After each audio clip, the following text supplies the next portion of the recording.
Well, I reckon that's you myself, to be perfectly honest. Morning.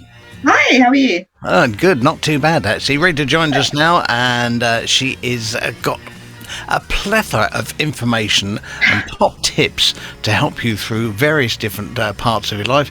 And first of all, let's say you have just come back from a nice, hot, sunny place, haven't you?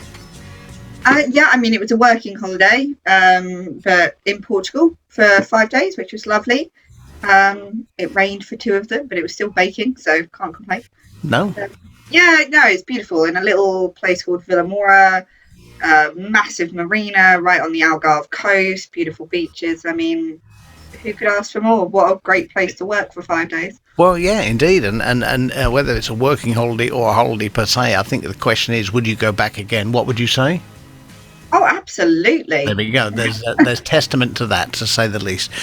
So with that in mind, and you've been away from the radio for 2 weeks, holiday and other things that we had going on here. But are you fully refreshed and ready for the rest of the world? Oh, I think so. I try and stay as refreshed as possible. I mean, the flights were a little bit chaotic, so I got back at 3 in the morning, but Oh, I think I've just about recovered. that's the red eye, isn't it? Something like that. That's where you're sat with toddlers in an airport and they say every hour, it's delayed, and you think, oh, I Yeah. hope the iPad battery lasts. Yes, indeed. Yes, quite agree. Anyway, what would you like to talk about this morning? Another subject matter that you're going to impart with us, So I actually wanted to talk about meditation right? because there seems to be a lot going round of different apps and guided meditations and various thoughts and discussions about what meditation should be. And the biggest thing I hear from women is that I'd love to do meditation, but I can't because I can't stop my mind thinking. Right. This seems to be the biggest thing from everybody, that I can't stop my mind thinking, therefore I can't do meditation. And I wanted to clarify that stopping your mind thinking is not the purpose of meditation. It seems to be everyone feels that you should go into this massive Zen like moment where your brain stops and you get some sort of aha moment and there's a bright light and revelationary things happen. And actually, meditation is not at all stopping your brain thinking, because you can't. That's what your brain is for. Your brain's purpose is to think. So trying to stop it thinking is like trying to stop your heart from beating. It's something that you can't do. But the point of meditation is almost to be able to ride the wave of thought and the chaos of the mind into a calmer place rather than fighting against it. And I kind of use an analogy of surfing. So I love surfing, and I took my 5-year-old surfing to the beach, and not here, abroad on a brilliant beach, beautiful, amazing waves, and we get to the edge of the sea, right? And he is struggling to get on his boogie board, trying to stand up right in the shores, right next to the beach, where the waves are just crashing against the shore, and it's all just chaos, and the waves are fighting each other, and he's desperately trying to stand up and surf in these shallow waters, but he can't. And I say to him, well, let's go out there 30 feet. And it's absolutely beautifully calm, but he won't because he's too scared. He likes having a foot on sand. He likes to be able to see where he is and feel in the comfort, even though it's not good for what he's trying to do, even though he's fighting these waves and it's crashing and crashing and it's chaos. It's comfortable because he knows it, he understands it, and he doesn't want to go further. Is it like a safe zone then? Is that what it It's a is? safe The zone. comfort zone, yeah. Exactly. So I go out sort of 20, 30 feet, and the waves are moving with flow. And rather than trying to fight anything, I just go with it. I allow the waves to move me, and they're moving with calm, serene, rocking, and I can stand up with no problem. I've gone out into the unknown. I've taken my foot off the shore. I've plunged further out. All that's around me is deep sea. And yeah, it's not safe and it's different and it's not known, but it's calm and I can just move with the flow of what's happening around me. And I look back at the shore and there's all these swimmers, 1 foot on the shore because it's safe and it's known, fighting and not getting anywhere amongst the turmoil of the waves crashing around them on the beach. And that's kind of like meditation, is that your initial mind is that crashing shore-like waves. It's all just chaos and thoughts are coming at you, and it's hard to find a way through them until you start to work with the thoughts. So rather than saying, I don't like the chaos, make it stop my brain thinking, it's about understanding the beauty of that chaos, allowing those thoughts, those waves to come, allowing them to pass on without interaction, without fighting them. And eventually, as you allow those thoughts to come, flow away, you move deeper into the calm, into the serene. So rather than constantly fighting back the thoughts and going, oh, I wish my brain wouldn't do that, understand the beauty of what's happening, your brain functioning the way it's supposed to.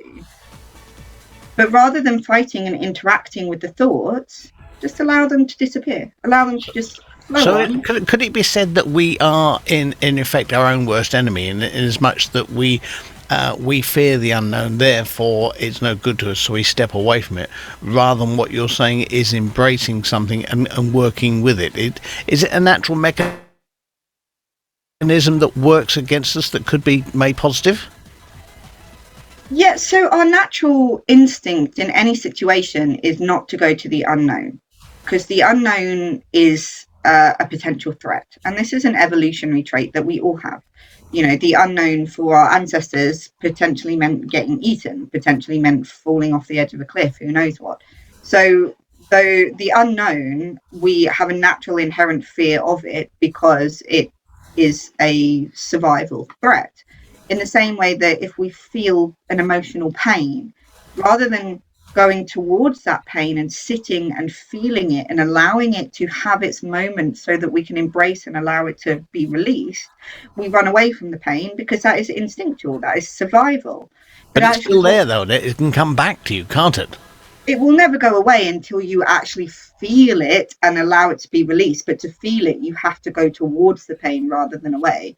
You know, people always talk about anxiety and I feel really anxious and worried. And essentially, anxiety is the ego's natural response to a feeling of groundlessness. And it's a very normal, natural response. When your ego, and I don't mean arrogance by ego, I mean your actual conscious self, when it feels like it's groundless and it's in the unknown and it's unsafe, it will create an anxiety response to make you stop.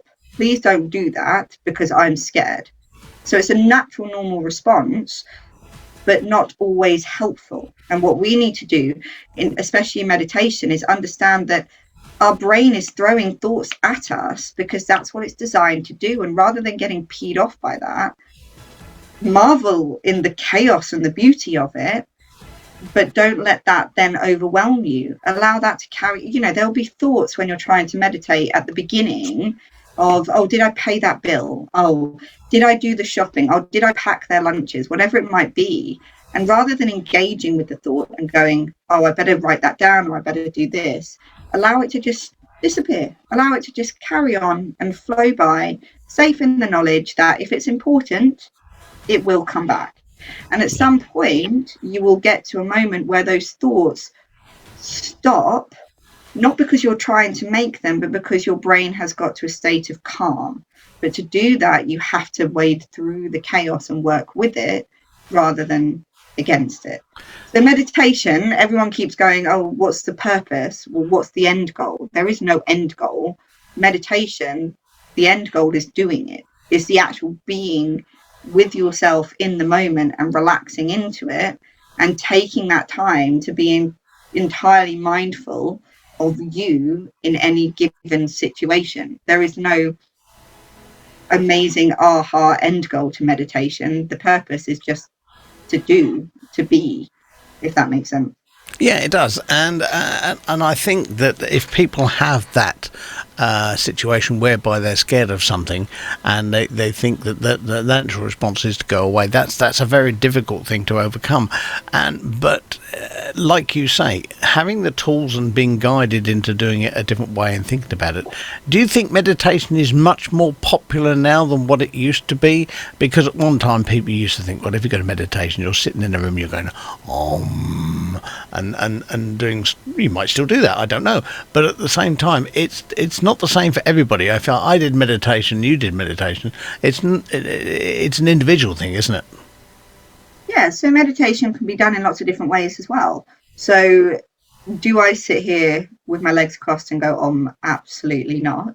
For me, meditation will always be silent meditation. So sitting in a comfortable position without sensory distraction. So I won't have the windows open so I can't hear outside noise. It won't be too dark or too light. I'll make sure that there's no other sounds or senses around me. And I'll just be in whatever position I can be comfortable in for an extended period of time. Because if you're doing meditation for 45 minutes, if you start to get pins and needles, it brings you back out. Yeah. So it needs to be comfortable. And silent meditation, the reason that I advocate that is that it allows you to get from the conscious to the subconscious. So at one point, when that chaos starts to calm, you start to sink deeper into your subconscious and you start to see, feel, hear things that may not make any sense whatsoever, but it's like dreams. Dreams are your subconscious trying to communicate, and silent meditation allows you to do that. There is guided meditation where you're hearing things, but if you do that, and there's nothing wrong with it, you'll never get into the subconscious because you have to be in your conscious mind to listen. In order to listen to an external force or an external factor, you have to stay in your conscious, which means you're never going to connect on a deeper level if you're doing guided meditation.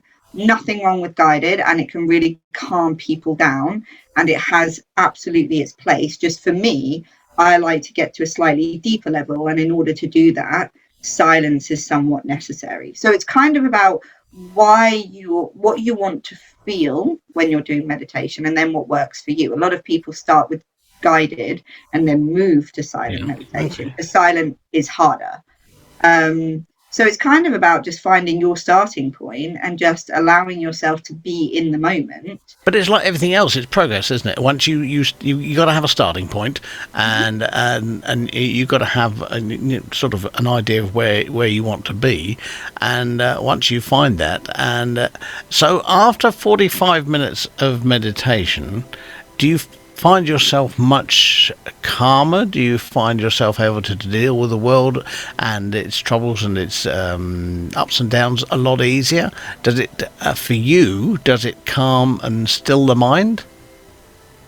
It calms and stills the mind. For me, meditation is actually more about answering questions. Okay. So if I've got decisions to make, or there are things happening that I'm not sure where my intuition is trying to guide me, what the right step might be, sitting with my subconscious usually has the answer. I'm just unable to access the answer.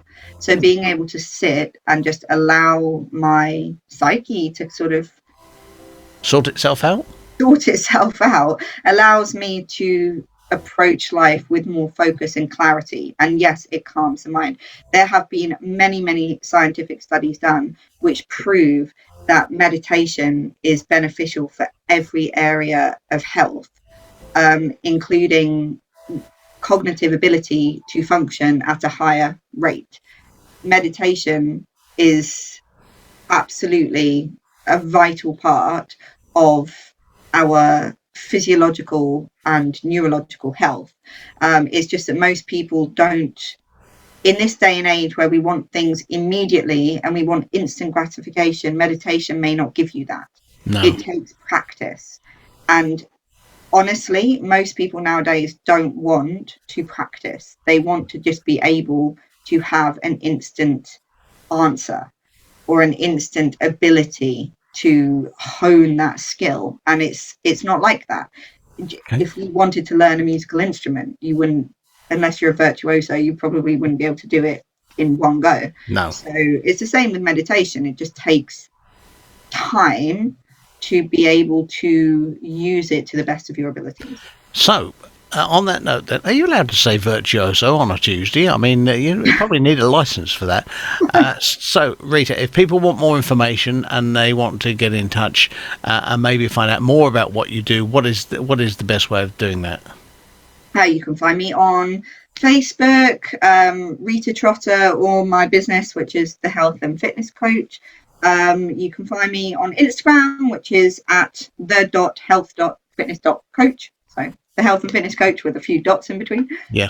Or you can email me, Rita at thehealthandfitnesscoach.co.uk, or send me a message on 077 6969 0679. But if you look for Rita Trotter or the Health and Fitness Coach, I'll probably pop up somewhere. Yes, you have been known to pop up in various places. Yeah, Rita, it's been a pleasure as normal, and enjoy the rest of your day.